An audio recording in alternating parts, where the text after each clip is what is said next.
Ողջույն իմ շատ սիրելի հետևորդներ, այսօր պիտի խոսեմ մի աննման բույսի մասին, որին շատ երկրներում գրասուլայի փոխարեն անվանում են փողի ծառ, եւ հենց այս բույսն է այդ երկրներում համարվում կուտակային փողի ծառ։ Նրա անունը պեպերոմիա է։ Պեպերոմիա հունարենից նշանակում է պղպեղի նման, բիբարի նման։ Ինչու՞, որովհետև երբ շոշափում ենք տերևները կամ կտրում ենք, նրանից թեթևակի պղպեղի հոտ է գալիս։ Այս բույսը անզուգական է հատկապես սկսնակ բուսասերների համար։ Ինչու՞, որովհետև եկեք թվարկեմ այն բոլոր հատկությունները, որոնց շնորհիվ այս բույսը անպայման պետք է ունենալ տանը, ցանկացած տան, ցանկացած գրասենյակում, ցանկացած աշխատասենյակում։ Իսկ մինչ այդ դուք եթե նոր եք միացել մեր ալիքի, խորհուրդ կտամ բաժանորդագրվել, որպեսզի մշտապես ունենաք լավ բույսեր, խնամված, առողջ եւ տեղեկացված լինեք։ Ինչու՞ չէ, եթե հետևեք բոլոր հաղորդումներին, կարող եք խոստանում եմ դառնալ նաեւ հրաշալի մասնագետ բույսերի եւ ունենալ երկրորդ աշխատանքը։ Եվ այսպես պեպերոմիա։ Այս բույսը սուկուլենտ բույս է, որովհետև գիտեք, այն բոլոր բույսերը մեկ անգամ էլ հիշեցնեմ, որոնք հաստ տերևների կամ ցողունի մեջ հավաքում են եւ պահեստավորում են ջուրը, կոչվում են սուկուլենտ բույսեր։ Եվ պատահական չէ, որ հենց այս բույսերն են համարվում փողի ձգող մագնիսներ։ Առաջին հատկանիշն է, երկրորդ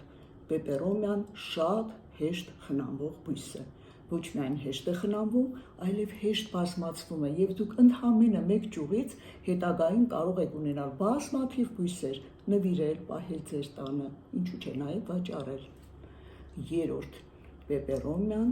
առողջարար բույս է։ Այն արտադրում է ֆիտոնցիդներ բավականին մեծ քանակով։ Եկեք հիշեցնեմ ինչ է կոչվում ֆիտոնցիդ։ Ֆիտոնցիդ բույսերի արտադրած այն էլեմենտներն են,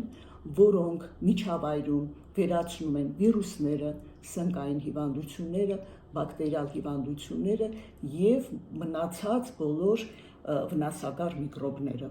Հետևաբար այս բույսը շատ լավ է ունենալ այն տներում, որտեղ կա երեխա եւ կենդանի, որովհետեւ երկուսի համար էլ եւ ընտիր մաքրում է օդը, եւ եթե նույնիսկ երեխան պոկի, հյութը վտանգավոր չէ։ Վնասի կենդանին, փորձի ուտել, դարձյալ վտանգավոր չէ։ Երրորդ հատկանիշը, այս բույսը կարելի է աճեցնել նաեւ մութ սենյակներում, այսինքն ոչ թե ամբողջովին մութ, այլ կարողանում է դիմանալ նաեւ կիսաստվերին։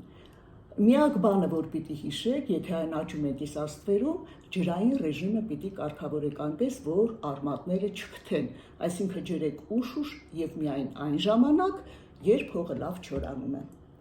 Չորրորդ բույսը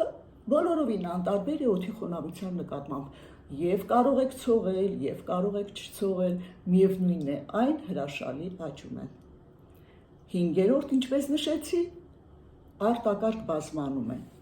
Քիչ հետո ես ձեզ ցույց կտամ ինչպես բազմացնել, շատ արագ արմատակալում է եւ ջրում, եւ հողում։ Երկուսն էլ մենք կփորձենք։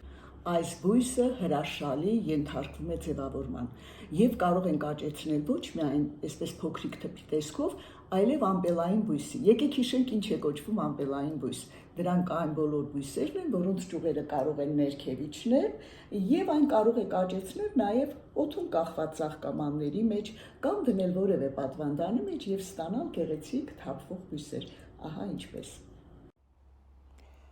Ահա տեսնում եք պեպերոմիան տարբեր ծաղկամաններում աճեցված ամպելային տեսքով։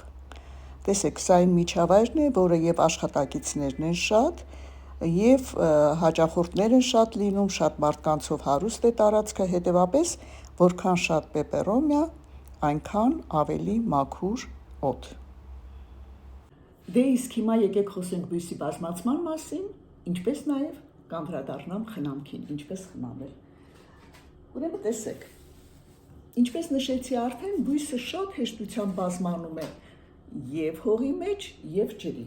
Եթե մենք նրա կտրոնները դնում ենք ջրի մեջ, ապա ընդհանրապես 3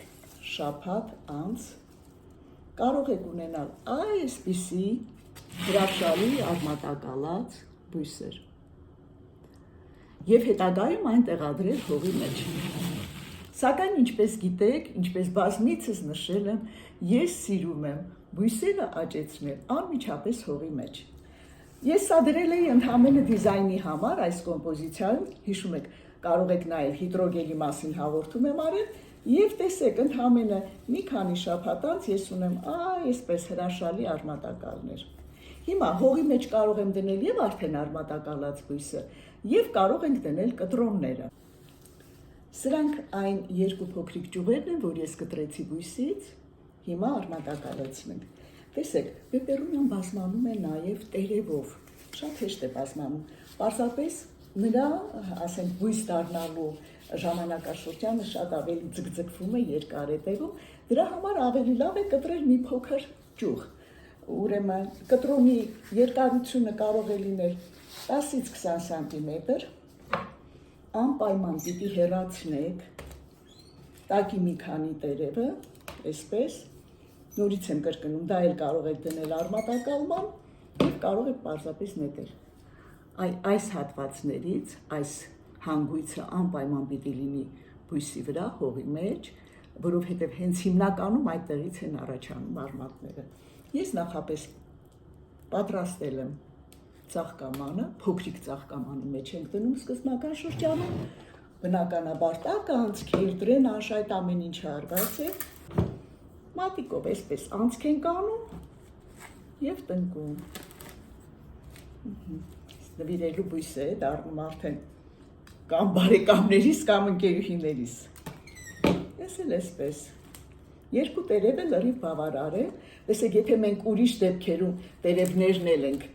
կտրում, որպեսզի հեշտ արմատակալի, այդ պրոբլեմը պեպերոնիան չունի։ Նրա արմատային սիստեմը փոքր է, շատ մեծ ծաղկամաններ վերցնելու կարիք չկա, եթե ունեք ծաղկաման, որի մեջ հատկապես ուզում եք պեպերոնիա աճեցնել, ես սա աճեցնում եմ ամպելայինի տեսքով, դրա համար մի քիչ բարձր ծաղկաման եմ վերցրել։ Այս դեպքում տակի մասում դրենաժը շատ պիտի լցնեք։ Դե իսկ հիմա խնամքի պայմանների մասին։ Պարզապես պետք չի դնել արևի ուղիղ ճառագայթների տակ։ Դրեք լուսավոր տեղ կամ կիսաստվերում։ Երկու տարբերակում էլ հրաշալի աճում է։ Ջերմաստիճանը 15 աստիճանից մինչև 25 աստիճան հրաշալի դիմանում է։ Եթե դրանից ջերմաստիճանը բարձր է, կարող եք երբեմն ցողել կամ ջրել ավելի հաճախ, որովհետև գոլորշիացումը ավելի արագ է լինում։ Այսպես խոնավության նկատմամբ ասացի անտարբեր է, նվազագույն ջերմաստիճանը 15 աստիճան։ Այսքանը իմ շատ սիրելի բուսասերներ պեպերոնիայի մասին հիշեք, որ այն որոշ երկրներում համարվում է փողի ծառ, փորձեք պահել, անպայման ունենալ ձեր տանը, հրաշալի բույս է, շատ գեղեցիկ է և ինչպես նշեցի, բազմաթիվ օգուտներ է տալիս։ Հիմա էներգետիկայի մասին, այն որ ձեզ այս պահը շատ է դուր եկել։ Պեպերոնիան ունի հրաշալի էներգետիկա։ Այն, ինչպես նշեցի, նախ կատարում է կուտակային դեր, ֆինանսական հարցերն է լուծում և երկրորդ կարգավորում է մտքերը։ Իր հավասար դասավորված տերևների օգնությամբ կարծես թե մտքերը այդպես ուղեղի դարակներում դնում է իրենց տեղերը և ձեզ հանգստություն է տալիս, հանգստություն է պարգևում։ Բացի այդ, այս բույսը հետաքրքիր ծաղիկ ասեմ, ծաղիկներ ունի, ափսոս այս պահին ծաղկա չէ, դրանք նմանվում են մոմերի, այսպես գեղեցիկ, սպիտակ, հավասար մոմիկների նման աճում է և կարծես թե աղոթք է անում ձեզ համար, ձեր ընտանիքի համար։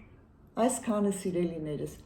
իսկ դուք գրեք ձեր հարցերը, ես ամեն օր պատասխանում եմ և իհարկե, եթե նույն բույսի մասին շատերն են ցանկանում խոսել, ոչ մի հոգի կամ երկու հոգի, անպայման անդրադառնում եմ դրանց։ Չմոռանաք լայքերի մասին, ես ձեզ շատ սիրում եմ։ Էնպես որ հետևեք հաղորդումներին, իսկ մենք շատ շուտով կհանդիպենք։ Ցտեսություն։